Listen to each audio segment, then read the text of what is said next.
આજે તો હિરેનની ગાડી લઈને જવાનું છે. હા, તો મહાદેવના દર્શન કરીને આપણે નીકળી ગયા ઓફિસ બાજુ. ઓફિસે પહોંચીને કરી દીધું ઓફિસનું કામ ચાલુ. પછી હું અને રાજન બેવ નીકળી ગયા પેકેજિંગની વસ્તુ લેવા માટે. વાદળા થયા છે, વરસાદ આવે એવું લાગે છે. આ કાકાને કહી લાઈનની પાછળ ઉભા રહ્યો તો જ કામનું, બાકી તો સ્લીપ ફાટી જ જાહે. પહોંચી ગયા દુકાને અને વસ્તુ લઈને રિટર્ન આવી ગયા ઓફિસ પર.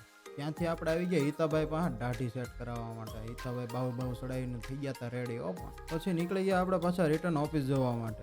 ઓફિસ પહોંચીને પાછું કરી દીધું આપણે ઓફિસનું કામ ચાલુ. પછી બોક્સ બનાવવાના હતા એટલે બોક્સ બનાવવા બેસી ગયા અને થોડા ગપાટા માર્યા હારો. પછી લેપટોપ બંધ કરી આપણે નીકળી ગયા વરાછા બાજુ. મલ્હારભાઈનું નવું મૂવી આવતું લાગે.